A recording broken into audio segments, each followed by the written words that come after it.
একদিন মেয়ে তার বাবাকে নিজের জীবন নিয়ে হতাশার অভিযোগ করছিল। বলছিল সে আর পারছে না, সে জানে না কিভাবে কি করতে হবে। লড়তে লড়তে সে আজ ক্লান্ত। এই যেন একটি সমস্যা শেষ হলে আরেকটি হাজির হওয়া। মেয়েটির বাবা পেশায় একজন রন্ধনশিল্পী। মেয়ের হতাশার কথা শুনে তিনি মেয়েকে রান্নাঘরে ডেকে আনলেন। তারপর 3টি পাত্রে পানি ভর্তি করে তা আগুনের ওপর বসিয়ে দিলেন। যখন পাত্র 3টিতে বলক আসলো, তখন তিনি একটিতে আলু, একটিতে ডিম আর অন্য একটিতে কফি ঢেলে দিলেন। এভাবে আরও কিছুক্ষণ সিদ্ধ হতে থাকলো। মেয়ের সাথে কোনো কথা বললেন না। অপরদিকে মেয়ে অধৈর্য হয়ে দেখে যাচ্ছিল বাবা কি করছিল। 20 মিনিট পর তিনি চুলা বন্ধ করে একে একে প্রথমে আলু উঠিয়ে নিয়ে একটি বাটিতে রাখলেন, ডিম রাখলেন আর কফি একটি কাপে ঢাললেন। তারপর মেয়েকে জিজ্ঞেস করলেন, তুমি এখন কি দেখছো? মেয়েটি উত্তর দিল, আলু, ডিম আর কফি। বাবা বললেন, ভালো করে দেখো এবং ধরে দেখো। মেয়ে বাবার কথা মতো ধরে দেখলো আলু নরম হয়ে গেছে। ডিমের খোসা খুলে দেখা গেল ডিম সেদ্ধ হয়ে শক্ত হয়ে গেছে। অন্যদিকে কফির কাপ থেকে বের হয়ে আসা ঘ্রাণে তার মুখ হাস্যোজ্জ্বল হয়ে যায়। এসবের অর্থ কি বাবা মেয়ে জানতে চাইল। আলু, ডিম, কফি যদিও একটি একই তাপমাত্রার ফুটন্ত পানিতে অর্থাৎ একই দ্রব্য পরিবেশের সম্মুখীন হয়েছিল, কিন্তু নিজের মতো করে অর্থাৎ ভিন্ন ভিন্ন প্রতিক্রিয়া দেখায়। শক্ত আলু নরম হয়ে যায়, পাতলা আবরণে সুরক্ষিত নরম ডিম শক্ত হয়ে যায়, আর কফি বিনগুলো ছিল সম্পূর্ণ অন্যরকম। ফুটন্ত পানিতে এরা নিজেদের মেলে ধরে পানিটাকেই পরিবর্তন করে ফেলে, নতুন এক জিনিস সৃষ্টি করে। তুমি কোনটা? মেয়ের কাছে বাবা জানতে চাইলেন। প্রতিকূল পরিবেশে যখন তোমার দুয়ারে কড়া নাড়বে, তখন তুমি কিসের মতো প্রতিক্রিয়া দেখাবে? গল্পটি থেকে কি শিখলাম? নাম্বার 1, প্রতিকূল পরিবেশ নিজেকে শক্ত করতে হবে। নাম্বার 2, পরিবেশ বুঝে নিজেকে উপস্থাপন করতে হবে। মূল্যবান কিছু উক্তি।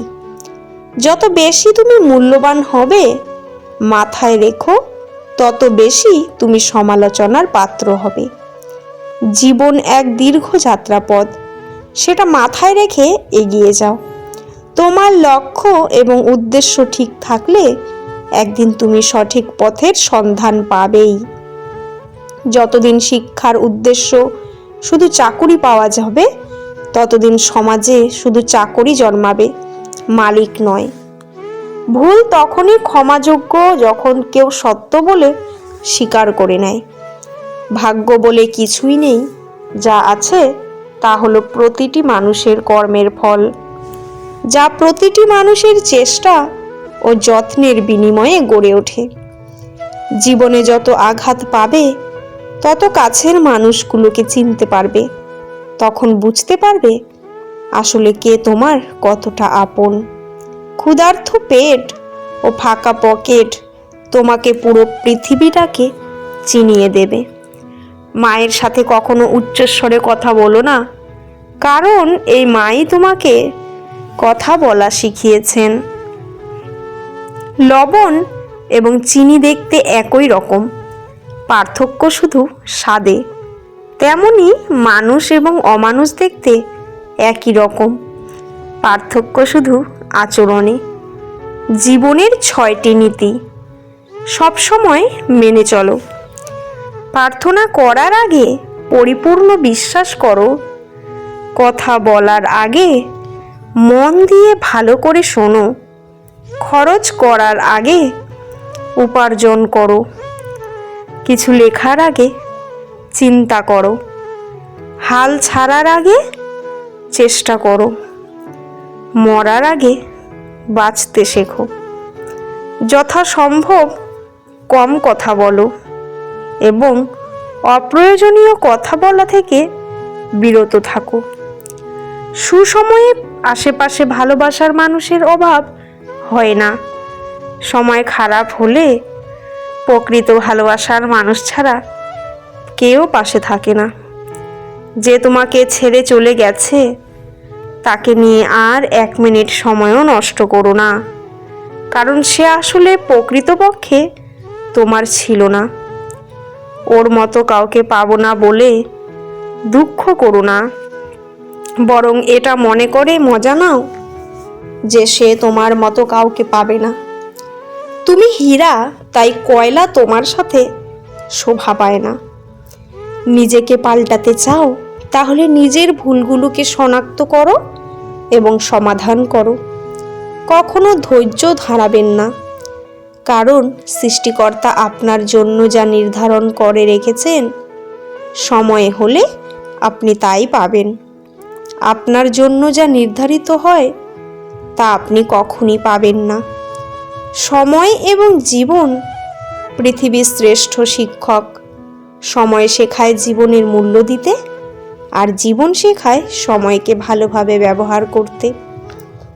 আপনি তখনই সুখী যখন আপনার কাছে কোনো প্রত্যাশা থাকবে না।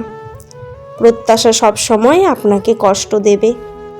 নিজেকে ভালোবাসুন, নিজের জন্য যা করবেন সেটুকুই আপনার। কাউকে ছোট করো কথা বলার আগে ভেবো যে অন্য কেউ তোমাকে এভাবে কথা বললে তোমার কেমন লাগতো। তুমি কাউকে যত বড়ই উপকার করো না কেন, তোমার সামান্য ভুলে সব উপকারের কথা ভুলে যাবে এবং তোমাকে কাঠগড়ায় দাঁড় করিয়ে দেবে। তুমি যদি মনে করো যে তুমি কোনো অন্যায় করোনি, তাহলে অন্যের কথায় বিচলিত হইও না। মনে রেখো, যে কোনো খেলায় মাঠের গ্যালারিতে থাকা দর্শকরাই চেঁচামেচি করে, খেলোয়াড়রা নয়। তাই ভালো খেলোয়াড় হয়ে ওঠো। অহংকার রূপের জন্য নয়, গুণের জন্য হওয়া উচিত। জীবনে হতাশাকে পাত্তা দিও না, কারণ সময় তোমারও আসবে। শুধু সময়কে সময় দাও। নরম কাদা একবার পুড়িয়ে ইট হয়ে গেলে শত পানির হারলেও আর গলানো যায় না। তেমনি মানুষের মন একবার ভেঙে গেলে শত আবেগ দিয়েও আর জোড়া লাগানো যায় না। আপনি ভালো শুনলে আপনার কাছের মানুষেরাই হিংসে করে। আপনি খারাপ আছেন শুনলে সেই কাছের মানুষেরাই মনে মনে খুশি হয়। ভিডিওটি কেমন লাগলো অবশ্যই কমেন্টে জানাবেন। ভালো লাগলে চ্যানেলটি সাবস্ক্রাইব করে পাশে থাকা বেল আইকনটি প্রেস করে দেবেন।